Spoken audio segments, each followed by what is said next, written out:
Bonjour chers téléspectateurs de la chaîne Aman. Aujourd'hui, nous sommes ici à Mina avec une personnalité très intéressante. Monsieur Jamil Faye, conseiller senior au comité olympique et paralympique saoudien. Bonjour monsieur et merci d'être avec nous aujourd'hui. Bonjour Ziad, merci beaucoup et bonjour à tous les téléspectateurs de la chaîne Aman. Très content et très heureux d'être ici avec vous cet après-midi. C'est nous qui sommes contents. Merci. Monsieur, en tant qu'organisateur de grandes compétitions internationales, comment jugez-vous le niveau d'organisation que vous avez observé lors du Hajj ici à Mecca? Déjà, c'est un énorme plaisir et une chance d'être ici, d'accomplir le Hajj. Et on essaye toujours d'être là pour le pèlerinage, être à fond dans ce pourquoi on est là. Mais comme on est des professionnels de l'organisation, on a toujours un regard sur ce qui se fait.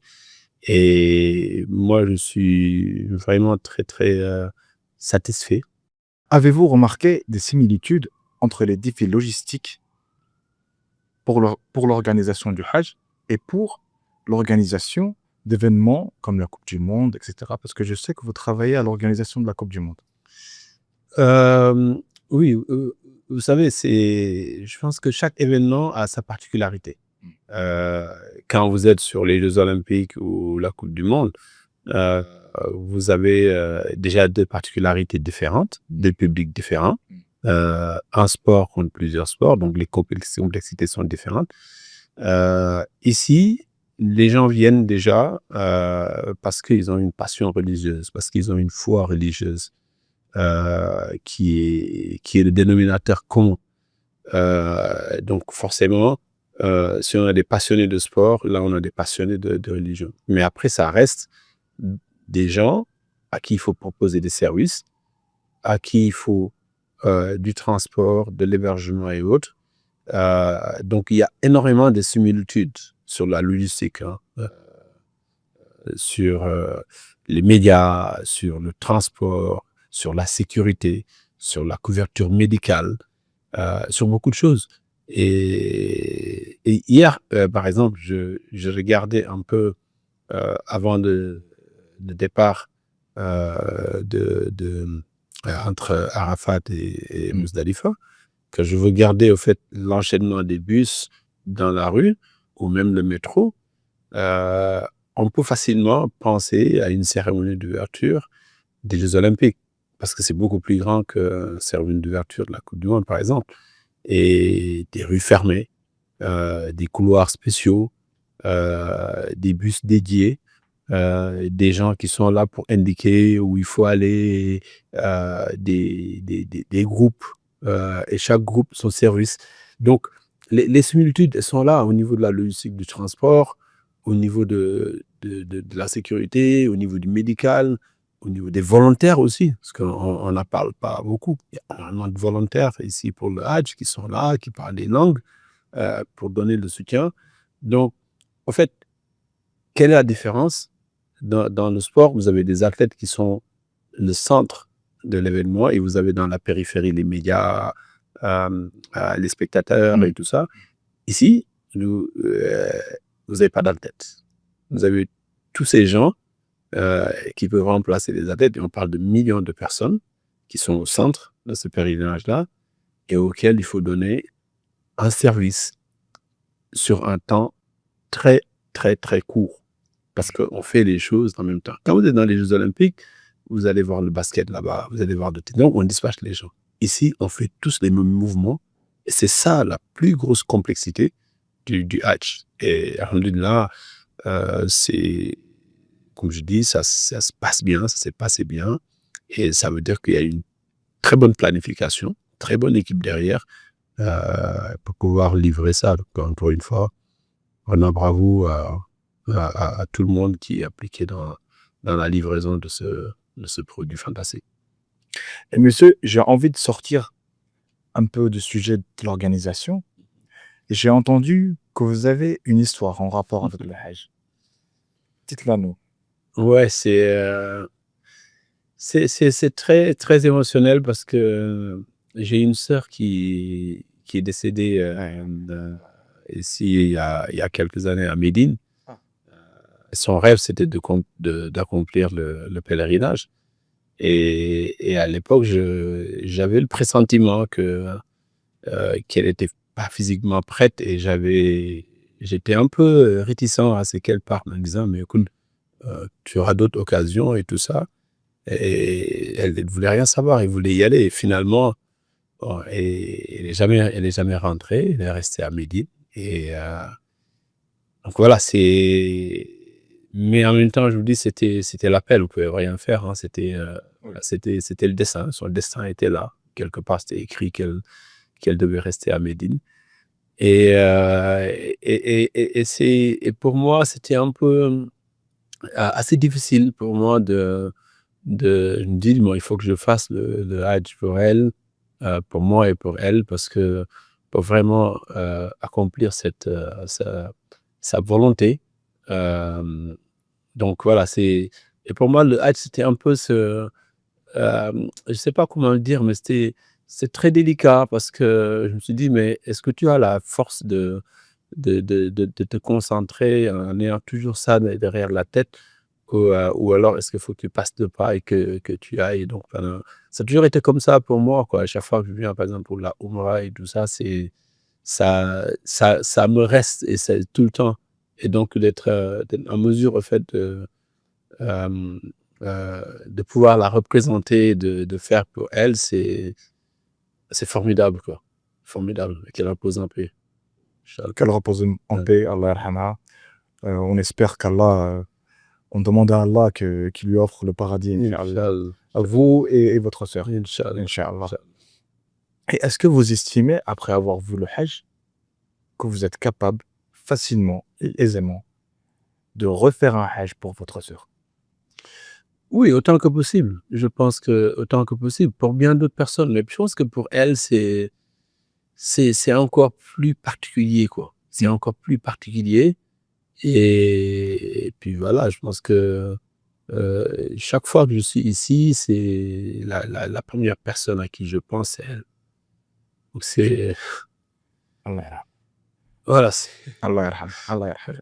Mais vous, si vous voulez refaire un Hajj, justement destiné à elle, pour elle, oui, oui.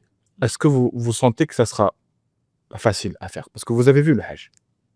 C'est difficile à dire, hein, difficile à dire que, l'essentiel pour moi, en tout cas, c'est toujours de l'avoir, en fait, qu'elle soit présente dans mes prières, dans ma pensée.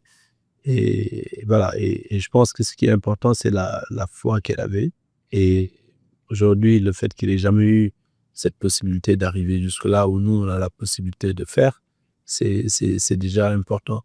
Et je pense qu'au-delà de moi, je pense que c'est peut-être, je dirais toute la famille, hein. Je pense que si les autres avaient la possibilité aujourd'hui, ils le feraient chaque année, pour lui Vous rendre estimez que l'effort physique est vraiment ça. ça en vaut la peine, bien sûr. 10 fois, 15 fois, le temps qu'on aura la force de le faire. Et encore une fois, sur ça, j'aimerais vraiment, revenir sur le fait aujourd'hui que, il y a beaucoup qui sont restés sur certaines difficultés qu'il y a eu dans le Hajj.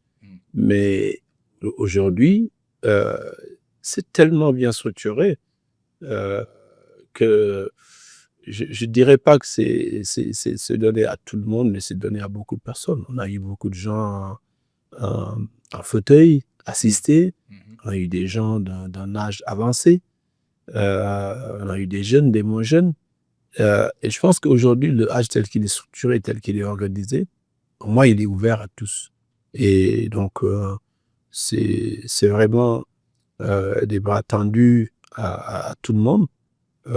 Et je ne vois, en fait, aucune chose insurmontable aujourd'hui dans le Hajj tel qu'il est organisé, aujourd'hui. Vous voyez là derrière, on voit la logistique des bus, on voit les trains, on voit les tentes, on voit une structuration, une structuration. Parce que, moi-même, pour venir ici, aujourd'hui, sans l'escorte, que j'ai eue, ça aurait été difficile. Donc il y a des règles. On ne peut pas juste se réveiller, aller à droite, à gauche. Et dans toute organisation, quand il y a des règles, inch'Allah, les portes de l'excellence s'ouvrent. Et ça, c'est pour moi ce qu'il y a à retenir.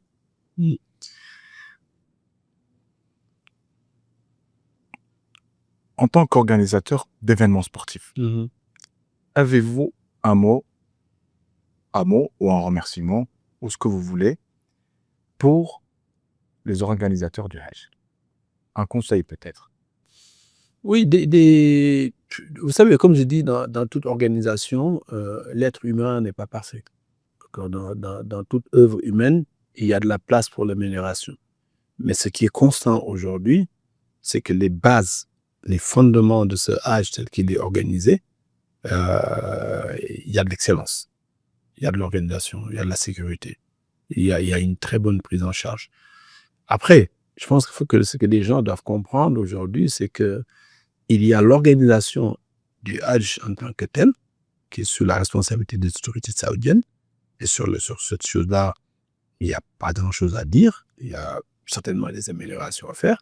Mais après, il y a toutes ces connexions des gens aussi qui viennent de leur pays et qui ont la responsabilité, des fois, de ramener les gens et de les retourner. Donc, les manquements, il faut les analyser aussi de façon sectorielle pour pouvoir comprendre, en fait, quelles sont les difficultés qui sont inhérentes à l'organisation centrale et quelles sont les difficultés qui sont inhérentes au prestataire qui a été choisi dans tel pays ou autre pour amener des gens. Et c'est pour ça qu'il y a de plus en plus au fait de communication entre les autorités saoudiennes et tous ces gens qui sont responsables dans leur pays de ramener des gens. Mais dit tout ça, je pense que moi, en tout cas, c'est deux choses que je vois qui seraient importantes d'avoir un peu plus. C'est la signalétique entre les sites, qui est beaucoup plus de signalisation, d'indication. Bon, après, il y a beaucoup de gens, soit de la police ou des volontaires, qui sont là pour diriger. Mais je pense que le fait d'avoir en plus des panneaux qui donnent un peu plus d'autonomie, parce que ça va éviter les demandes des gens, ce serait quelque chose de fantastique. La deuxième recommandation que je ferai, c'est en termes de code QR. Et le plus de code QR on a, pour que les gens puissent scanner et donner des feedbacks directs à l'organisation, je pense que ça pourrait aider. Mais sincèrement, aujourd'hui, les difficultés sont mineures. Ça tourne. Et vous me demandez tout à l'heure des similitudes. Vous savez, pendant la Coupe du Monde au Qatar, beaucoup de gens sont plaints parce qu'ils descendaient et on leur faisait faire un tour. Et quand vous allez faire, par exemple, ou bien même ici à Minna, quand vous arrivez, vous sortez de la station de train, dans un monde normal, quotidien, vous sortez de la station de train, vous allez directement dans la hamla dans laquelle vous êtes. Mais aujourd'hui, en phase de Hajj, il faut imaginer que vous avez 50 000 personnes qui sortent du métro et que tout le monde veut aller dans un chemin comme ça, c'est pas possible. Donc, c'est pour ça que les gens sont obligés souvent de faire un énorme tour, parce que ça permet de décongestionner et de faire marcher. Donc ça, souvent, les gens ne comprennent pas, mais c'est normal. C'est normal de marcher quelques centaines de mètres ou kilomètres de plus pour que tout le monde arrive en paix. Et ça, c'est à louer, quoi. Donc, encore une fois, pour moi, la base de l'organisation, elle est plus que correcte, elle est plus qu'acceptable, elle est très bonne. Maintenant, il faut continuer à améliorer. Et puis, Inch'Allah, d'année en année, les choses iront en grandissant. Mais le Hajj tel qu'il est aujourd'hui, moi, je le ferai tous les jours. Il n'y a pas de souci. Il n'y a pas de souci, c'est un plaisir. Merci beaucoup, M. Djamil. Merci, c'est un plaisir de vous accueillir. Merci de m'avoir invité et tous mes encouragements. C'est un plaisir de parler français aussi. Sur une chaîne saoudienne, ça fait toujours plaisir. Merci beaucoup, monsieur. Merci, Ziad. C'était Al Biladi Ziad avec M. Djamil sur la chaîne Aman, Makkah.